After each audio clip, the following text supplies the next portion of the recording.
up with a opening statement here. Yeah, what a great game. What a tribute to our seniors on Senior Day, to the toughness and tenacity that our program's showing and continue to learn how to win. And really nice job of our guys fighting in the second half. I told them at halftime, no great story is fun unless you have a little adversity. And faced a little adversity, fought all the way back. Really proud of Harrison Mevis, gave him a game ball at the end of the game, and always good to beat your rival. I'll open up for questions. First one comes from Gabe the Armin. Gabe. Yeah, Eli, just obviously Harrison was really good and has been good all year. Where did you feel comfortable kicking from? And then do you ask him before you run that third down play, like where he wants the ball on the field, where he feels good? No, I was trying to score on that third down play. I thought we would surprise him with the run route there and just end it. But we practice every Tuesday and Wednesday field goals, and he goes all the way out to 50, 52. So I knew once we got to inside the 30, we were in his range. It's always nice to get as close as you can. But nice, he did an unbelievable job today. Dave Matter from the Post. Dave. Eli, you've talked about kind of Connor's demeanor all year and how calm and cool he is. Just how valuable is that when he faces that situation with less than a minute to go and has to complete those passes that he did? Yeah, he's got just a great head on his shoulders, sees the defense really well, found a matchup that he felt like he could take advantage of, and he just kept hammering it. And, you're always as a quarterback going to be measured on your game-ending drives. And that's the measure of a winning quarterback. And for him to get that one today was pretty awesome. Peter Baugh from The Athletic. Peter. Yeah, Eli, what did you make of the Nick Bolton targeting call, and how did you kind of address that with your team in the locker room? I think it's the right call based on what, the definition of targeting is, upward motion to the head or neck area. There was no intent to harm by Nick. He just got caught in that scenario. And so you take the penalty, they reviewed it, they upheld it. So that means that's what it was. And it's just some adversity. That's all it is. And so we have to face it and handle it. And we're going to be without Nick at some point in our future, and we're going to have somebody step up and play. And somebody else did. Eric Blum from the Tribune. Eric. You mentioned a little bit about Harrison there, but I'm just curious about, did you have any doubt he was making that kick when you sent him out for the game winner? And if so, what's the reaction you have to send a true freshman out for that big of a moment? I mean, I'd be lying if I said I didn't have any doubt. But I felt good about it. I mean, he'd been 6 for 6. And so honestly, I looked across the field. I was about the 50 and Sam was on the 50. And so I just watched him. And when the ball was kicked and he stuck his head down, I knew we'd won. So feel bad for them. They played a really good game. To play as well as they did without their starting quarterback. KJ Jefferson was unbelievable today. And but proud of our team. Next one's going to come from Mitchell 40 from Power Mizzou. Mitchell. Eli, you've talked a lot this season about kind of always compete in that value. Yeah. I'm curious, when you all are down 14 in the fourth quarter, or Arkansas gets that 2-point conversion, do you have to say anything to the sideline at that point? I think a lot of us, we're on the sideline saying, let's go win the game. Let's go win the game. Let's go win the game. And I know the defense was disappointed because they felt like they had a chance to intercept that ball right there and didn't get it done. But we just told them, hustle off the field. We're going to go win the game for you. And that's why it's called a team sport, TEAM. Our guys, it's all about winning, finding a way to win. And, we did that today. Next one's going to come from Joe Walljasper from the AP. Eli, a lot of third down catches by Barrett Bannister. What have you seen out of him? And is there kind of a nice connection there between him and Bazelak on third down? Yeah, he's just Mr. Consistent. He always finds a way, especially in zone coverage, to find a way to be open. And I thought Connor did a nice job extending plays and finding him over the middle today. And they just got a connection. They've worked a lot together, and Barrett's Mr. Consistent. Suichi Terada from the Star. I was just wondering, when you have a guy like Harrison, he's only a true freshman, but pretty much every time he talks about, maybe pressure pack situation, just cool and collected. I guess what does that kind of say about him and everything? Says he's a stud. True freshman, moment's not too big for him. He just focuses on his job, and he's been that way since he's been here. And I try to rattle him all the time on Tuesdays and Wednesdays. I mean, I'm yelling at him and calling him Janamiski and all kinds of stuff. And he's in there just drilling them. And so, I mean, he just did what he's supposed to do. And he's got, nerves of steel, and tell him don't to drink the Kool-Aid, but he's doing really good right now. Jack Sobel, Maneater, go ahead. Eli, I'm wondering, what was your message to Connor after the 2-point conversion and before he stepped onto the field for that final drive? Let's go win the game. It was that simple. Let's go win the game. He said, let's go win the game. We called several plays, and he executed every one of them. Bennett Durando from the Post. Bennett. Eli, did you get a chance to say anything specifically to Jamal Brooks after he came off the field? He sort of tweeted his thanks to Harrison, I know, but he's sort of a good attitude guy. I don't know if just were the teammates picking him up or what was the situation with him. Yeah, told him hustle off. We got you. We can go win the game. I mean, it's your mindset. You can't dwell on it. You got to focus on this play. The past plays don't matter. This play is all that matters. And we had 40-something seconds, and we got a really good quarterback, some good wide receivers, great protection. We said, forget it. We're going to go win this game. And that's what we did. Andrew Kaufman from KMIZ. Andrew. Coach, I saw you meet with Coach Odom before the game. What was that like? And it looked like he, kind of came up to you. And was that a neat moment for you?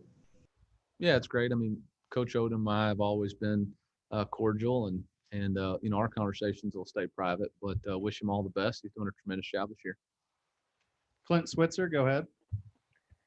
Hey, Eli, another big game for Larry Roundtree here. We've talked about him all year, 185 yards, 3 touchdowns. Just what has he meant to this program here in your first year as you kind of try to take this program to the next level, but and have to unfortunately say goodbye to him? Yeah, I mean, he's a captain voted on by his teammates, which shows you he has the respect of his teammates. As a coaching staff, he shows up every day to work with a great attitude. He always is working to get the energy at practice the way it's supposed to and the way it's supposed to be in the locker room. He's got a great smile and a great charisma about him. And I can't say enough good things about who he is as a person. And then as a player, I mean, just as tough as he runs and does everything the right way. Hey, Harrison, I guess they're going to let you talk to the media, huh? Don't drink the Kool-Aid. Y'all want to talk to Harrison? You wrap it up with me? We got a couple more. No, a couple more. Okay. All right. Ben Frederickson, go ahead. Eli, you talked about overcoming adversity. Yeah. Is an example of that seeing Nick Bolton on the sideline in the fourth quarter, kind of leading the pumping up and doing some coaching. I mean, he would have been understandable if he was pretty dejected, but it didn't seem like that was his demeanor. Yeah, absolutely. I mean, you got to turn your energy and do what you can. You can't dwell on the past. You can't focus on the past. You focus on right now and what you can contribute to our team. And he was doing an excellent job. He was coaching people on the sideline. He's got great energy. He's a captain. And I think, obviously it's deflating when you lose a good player like that, but you got to keep stepping up. Hey, Kiki, big day for you, big dog. 6 for 113. Next one's going to come from Bill Pollock. Bill.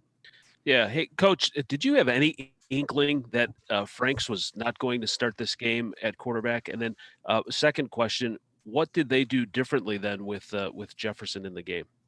I didn't know he wasn't going to start. I mean, he went through pregame, so yeah, I don't know. I don't have any idea what's going on there, but they didn't do a ton differently. I thought KJ played really, really well.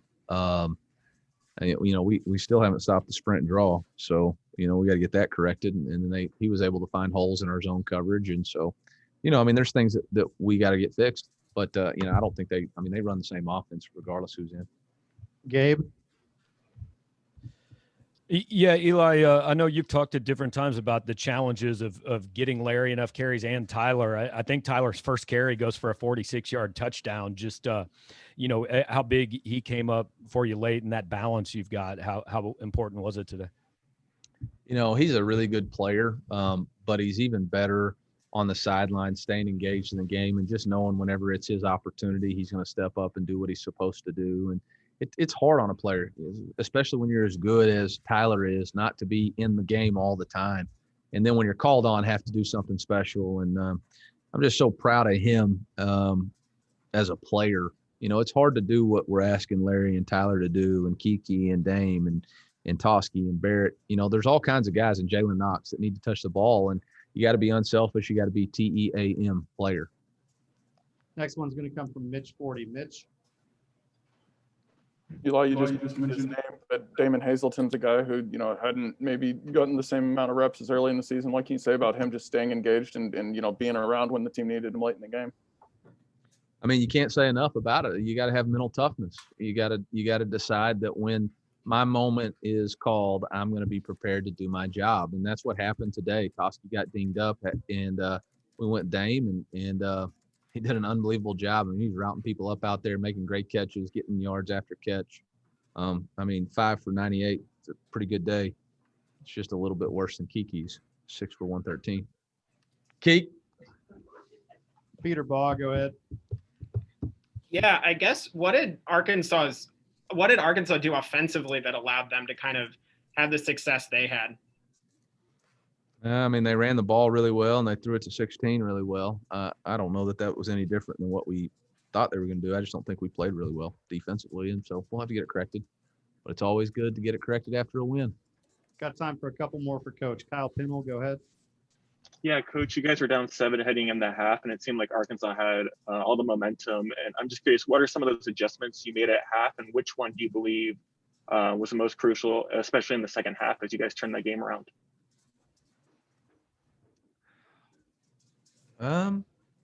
We really talked about from a coaching staff, making sure we stayed with the outside zone out of some 11 personnel sets and open-ended sides, which end up hitting 2 big ones. We talked about, changing up some of our route concepts, figuring out when they were in zone and man and trying to attack the single receiver.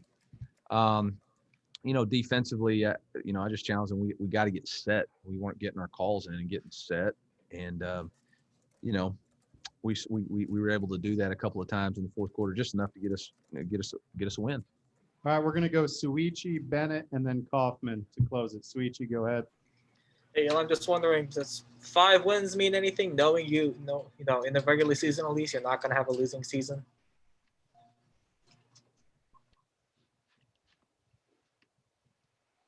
Yeah, I hadn't thought about it. It's pretty cool.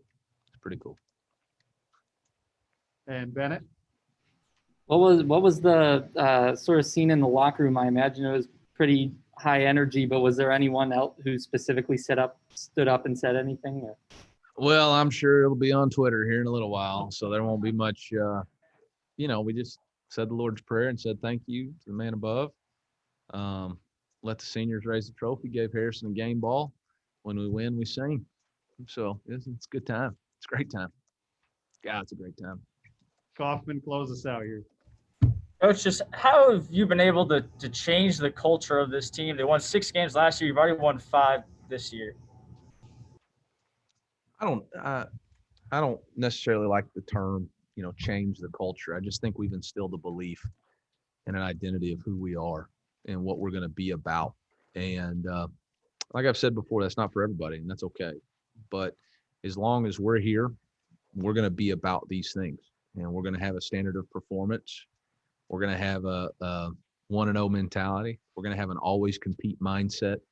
We're going to build trust and respect.